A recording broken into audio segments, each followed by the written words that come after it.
Wala. Then you're asking for your future needs. Believe that.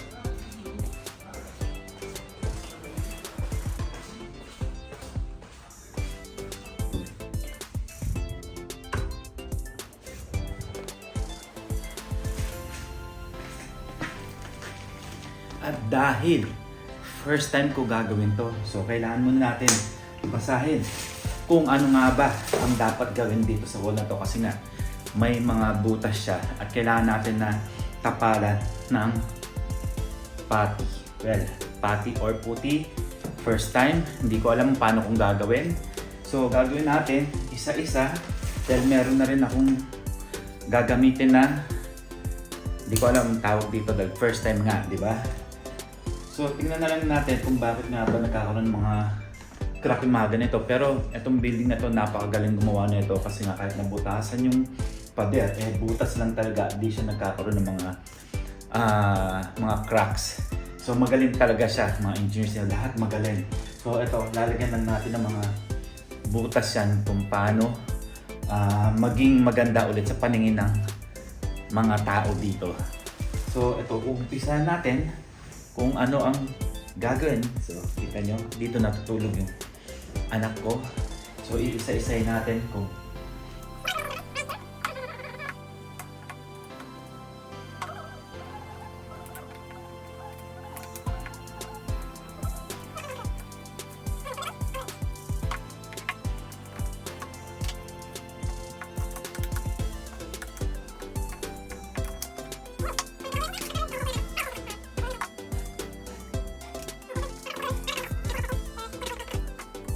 Two thousand years later.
So, medyo tapos na nga tayo na gawin ito. Pero, lalagyan ko pa siya ng pangalawang beses. Pwede pangalawa lang, pero kailangan pa natin yung patuloy ito. Dahil na medyo malalim na yung kasulanan ng mga gamit para gawin ito. Although, may naisip lang ako. Kaya lang, medyo lalabas pa ako at kailangan ko pang bilhin yun. So, medyo siguro okay na yan. Ulitin ko na lang siya sa pagkakalit para tumigas na lang siya. At may balik na lang sa dati. Kasi karoon na ng butas, medyo pangit natin na. So, tignan na lang natin. Patutuloyin ko muna. Alam ko, ano pa to? Malambot pa. So,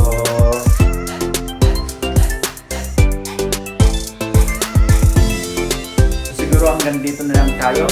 So, mag-comment lang kayo para at least ano yung mga dapat kong gawin para mas lalong mapaganda ko ang paglagay ng tapal dito sa pader namin para maging maganda sa pangtingin ng banda. So, nandito na lang tayo. So, huwag niyo kakalimutan na mag-subscribe sa YouTube channel ko, Hari ng Tondo. So, see you for my next video.